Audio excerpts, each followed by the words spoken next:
जन्मसु इह जन्मनि च एतत् क्षमा पर्यन्तं बाल्य यौवन कौमार वार्धकेषु रहसि प्रकाशे च आवृत्त अनावृत्त महा पातकादि समस्त दुरितक्षयार्थं दशपरेषां दशपूर्वेषां दशापरेषां मद्वंशानां मम मातृवंश्यानां सर्वेषां पितॄणां कुम्भीपाक लोहित धाम आतप संघात कालसूत्रादि विविधेभ्यो महाघोरेभ्यो नरकेभ्यो उत्तीर्य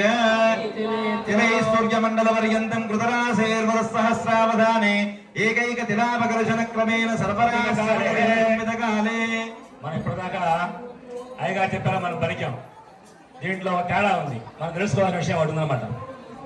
మమ అనేక జన్మసు ఏ జన్మనిచ ఏతక్షణ పర్యంతం బాహ్య యవ్వన కౌమార వార్ధకేషు అని చెప్పారు.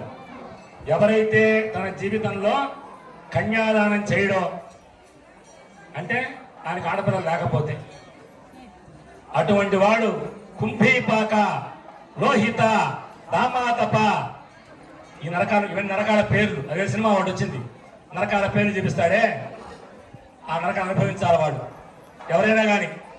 అందుకని ఏం చేస్తారంటే అన్నయ్య కూతురుకో తమ్ముడు కూతురుకో పెళ్లి చేస్తాడు. ఆయనకి సంతానం లేకపోతే ప్రేమపుత్రిక మనకి శుభలేఖ కొడతారు. ప్రేమపుత్రిక అంటే పెంచుకున్న అమ్మాయిని అర్థం అనమాట.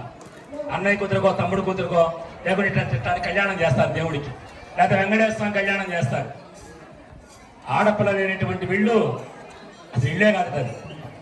ఇది మనం చెప్పరా, వెనకటి రోజుల్లోనే ఈ పుస్తకాలు ఇప్పుడు రాసినవి కాదు, మనం చెప్పేటువంటి సంకల్పమే. ఇక్కడ ఉన్నటువంటి అర్చకులందరూ కూడా, వచ్చినటువంటి అయ్యగారులందరూ కూడా, మా పిల్లలందరూ కూడా తిరుమల కొండపైన ఉన్నటువంటి పాఠశాలలో చదువుకున్నటువంటి వాళ్ళు. ఈ రకంగా సాయంత్రం 6 గంటల కళ్యాణం చేయగలరు మీకు ఒప్పుకుంటే, దాంట్లో తేడా ఏం లేదు. కానీ ఇక్కడ విషయం ఏంటంటే ఈ కళ్యాణంలో చాలా విశేషమైనటువంటిది ఉంది.